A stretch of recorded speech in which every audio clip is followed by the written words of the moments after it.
Bilal ibn Rabah was born into slavery, a condition that was compounded after he became one of the first believers to follow the teachings of Prophet Muhammad. Bilal's father was an Arab slave, and his mother was a former princess of modern-day Ethiopia, who was also enslaved. Bilal was ruled by a master who punished him for his conversion to Islam. He dragged Bilal around Mecca, encouraging people to mock him. He even tried to force him to renounce his faith by placing a large rock on his chest and pinning him on the ground. But far from renouncing his faith, Bilal showed a defiance and strength in the face of persecution and violence. Impressed by Bilal's steadfastness to the Islamic faith, Prophet Muhammad sent one of his closest friends, Abu Bakr, to pay for Bilal's freedom. Once freed, Bilal rose to prominence in the early Muslim community. Prophet Muhammad appointed him to serve the mosque by using his melodious voice to call the believers to prayer. Bilal was a black man, and for some, his blackness made him unfit for such an honor. On one occasion, a companion of the Prophet, a man named Abu Dar, disparagingly said to Bilal, "You son of a black woman." This drew a swift rebuke from Prophet Muhammad. "Are you taunting him about his black mother?" asked the Prophet. "There is still some influence of ignorance in you." The ignorance the Prophet identified was rooted in the misguided view that a person's race reflects his or her moral character or social status. In fact, the Prophet's message of racial equality stood in stark contrast to the prevalent racial animosities of 7th century Arabia. Scholars refer to the period prior to the advent of Islam as Jahiliyyah, a time of ignorance, which included racism.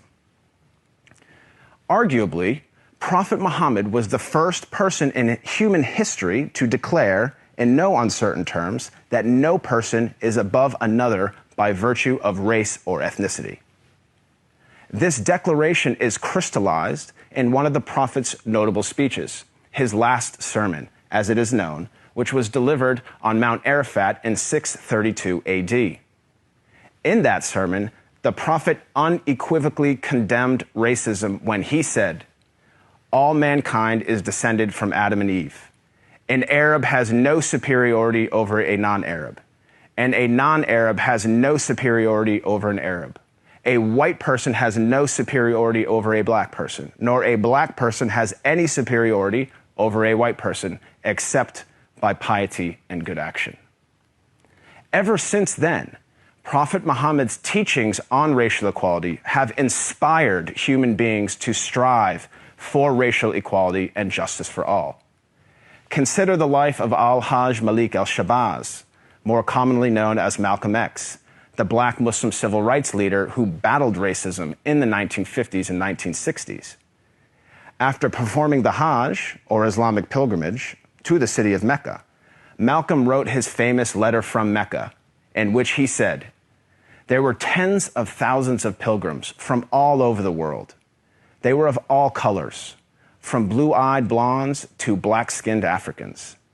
But we were all participating in the same ritual, displaying a spirit of unity and brotherhood that my experiences in America had led me to believe never could exist between the white and the non-white."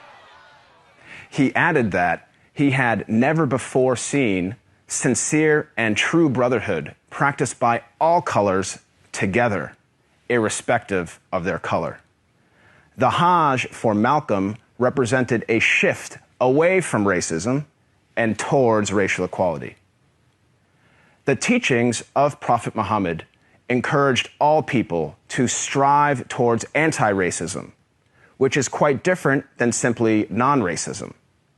While non-racists do not openly express prejudiced views, they also do not work to dismantle racism in any given society. The Prophet of Islam actively challenged and dismantled the covert, the overt, and the systematic racism around him. He identified racism as a symptom and identified its root cause as arrogance in the human heart. As our world becomes more and more diverse and interconnected, it is imperative that we strive to follow the teachings of Prophet Muhammad.